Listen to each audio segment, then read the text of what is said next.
Well, that was hung. Dang it.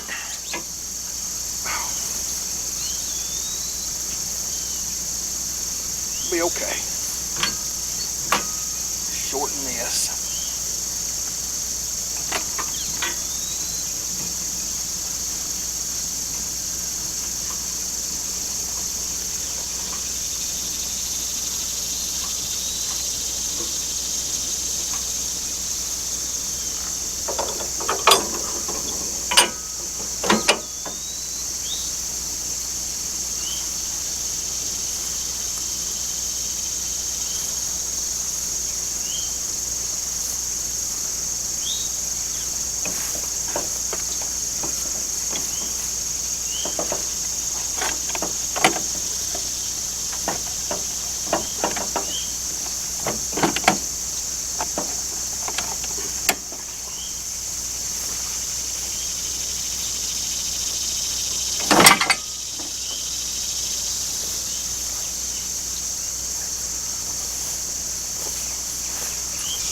Welcome back to College Hill Farm. Well, you saw the video. I committed a dumbness. When I was getting ready to do the fall garden about 5 days ago, I went through and bush hogged off the weeds and any of that stuff. Okay, so I went through and the weeds were tall in places, and I wound up bush hogging up one of these big heavy tomato cages. One of the short ones, one of the 2.5 foot ones. I'm glad it wasn't a 5 foot one. These are made out of heavy gauge concrete wire. I call them lifetime tomato cages. You'll have them for a lifetime. I've got some that are 50 years old, were my grandmother's. So yeah, that's where I'm at. I've got it hung up under my bush hog. So I'm going to have to service that. That stuff doesn't cut with a set of diagonal cutters, or it takes a set of bolt cutters, or you've got to use a grinder and cut it off. So I'll grab my grinder and we'll get under here. I've hooked up the plow, hooked up the thing. I'll put supports under it, because if you don't put supports under that bush hog, you should never climb up under that baby without supports. Okay, if that comes down, he'll kill you. It weighs more than 300 pounds. Okay, it may weigh 600 or 700 pounds. Don't get under shit that's going to kill you. Okay, without supporting it to where if it comes down, you can get out from under it. Okay. All right, let me go get my tools out and let's see if we can fix this. You ever have a friend show up in the workshop to help you? He says he's interested. He's a good sized little fella, little rat snake. I'm not going to bother him. Okay, baby. Okay, let's get under here and see what we got. You'll notice I put down a pad because I am just not young anymore. And getting down on this concrete is a horse of another color.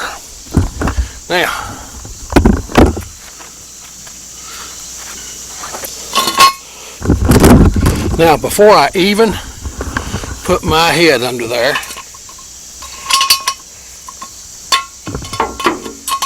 I'm going to put something to catch that in case it comes down.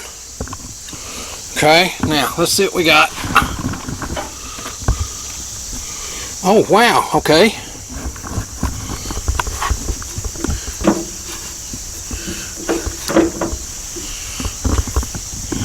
Oh, the wire's gone. That is awesome. I just knew I was going to have to work on this wire. Work on this before I could mow today. So, yeah, apparently it just chewed it up and spit it out. I picked up pieces of wire all over the garden down through there. So I'm sure some of it probably wound up in my tiller after I tilled. So, oh, awesome. I'm tickled to death. I don't have to do this. what happens is the wire gets tangled up around these blades, and these blades spin free. Okay, if it hits something, the blade can spin back. It spins and cuts in that direction, going that way. That one's got some stuff hung under it, but that'll work its way out. See here, some old plastic that I've run over. You run over stuff. You know, you're cutting big places that you can't see, and you just run over stuff. Okay, that's a winner. Before I get out from under here, I want to show you something. See this blade? This blade is not sharp, okay? It's not sharp. It is cut on an angle right here, but this is probably an 1/8 inch wide, the tip, and it's got some chips out of it where I've hit rocks and different stuff, you know, right there. But that blade is not sharp. It's not like a lawnmower blade, all right? A bush hog blade's nothing like a lawnmower blade. If it hits something heavy, it can swing, it can pivot on that little axis there. See, it can pivot on this so that it can sling itself out of the way. But when it's running at full speed, the force spins it out to where it's the centripetal force spins it out to where it's straight out like that, and it cuts just a little below the lip here, but not much below the lip. And I've cut off things big as my wrist with this bush hog. So, alright, let's check some of the fluids since I got it here and got it where I can work on it. Let's check some of the fluids. Okay, as far as servicing a bush hog goes, right here is a cap, and this takes 90 weight oil, just 90 weight gear oil. This comes off, and then you just fill it up until it's coming out. Well, the truth is, this is all sealed, and there are no leaks. There's a little drain plug right here if you want to drain it and then refill it, but I won't do that. This has only got 500 hours on it. When this gets 1,000 hours on it, I'll drain it and put 90 weight oil in it.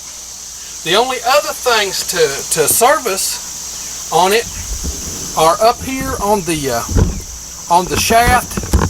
There's a couple of grease ports, and I'm not going to take that apart to show you the grease ports because I service them at the beginning of the year. So it's one of those things that those will hold.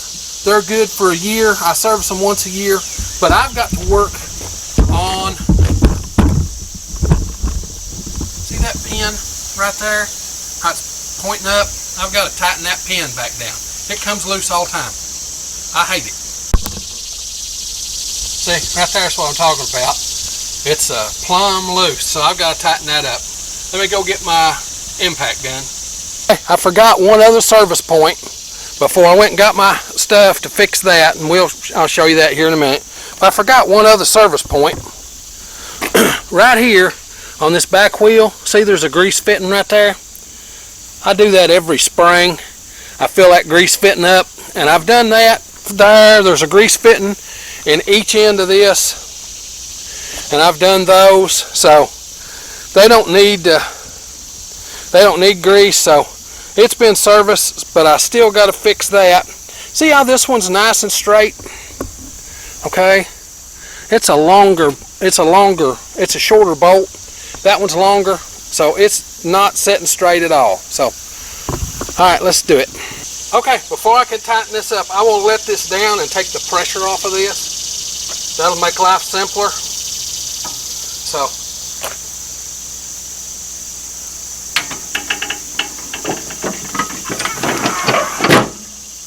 there we go. All the pressure's off. Let me take that down a little farther.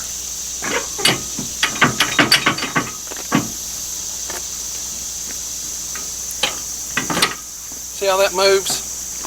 I don't need to do that. I need to move the tractor. Okay, I'm going to set it all the way off.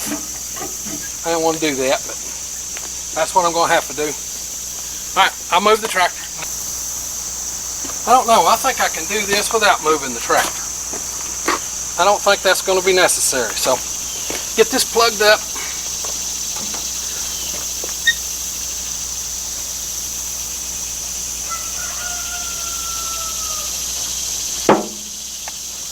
Now, there's what it takes. That's a 32 millimeter. Everything's metric anymore.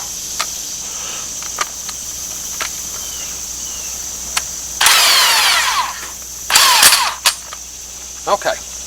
Now, just so you know, I bought this for like $27, and they had them clearancing them out here the other day for 15 bucks. I bought an extra one. All right, let me go around the other side.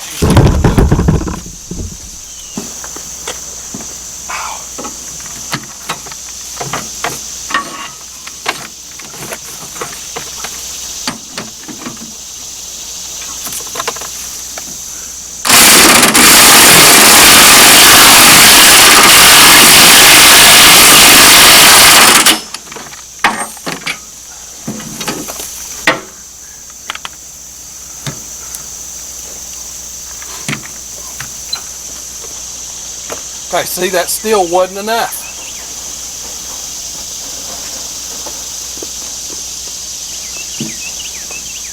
So I need to hold this pin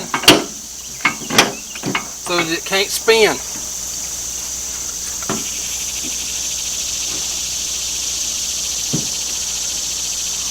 Now, let's see if that'll hold it.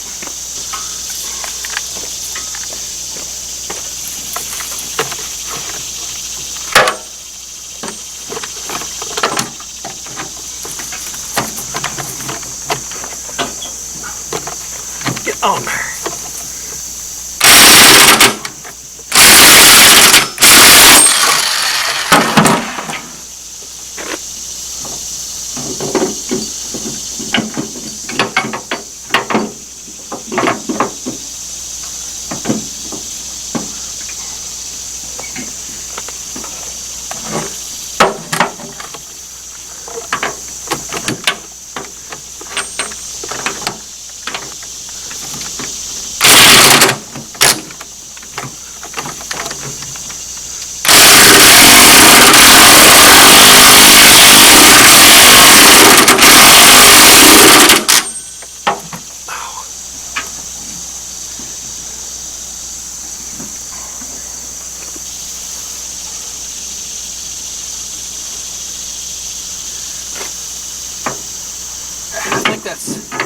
I think that's what I'm going to be able to do.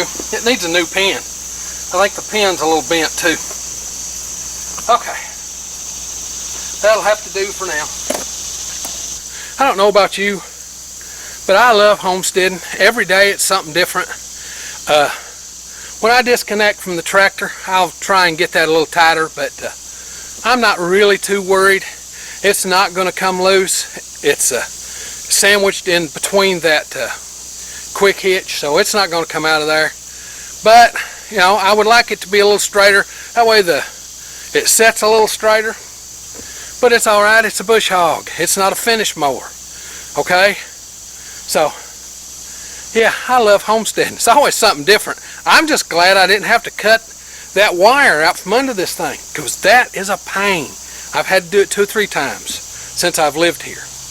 Now, if you like this stuff, this homesteading, do-it-yourself kind of thing, be certain to come on out to the channel and subscribe. We do this homesteading stuff every week, sometimes 1, sometimes 5 videos. Just depends on what's going on in the homestead that week. Now, if you hit the little bell when you come to the channel, it'll notify you when we upload a video. We upload on Sundays, Tuesdays, and Thursdays. Now, it's time for me to put about 6 hours worth of seat time in and mow some grass. Love y'all.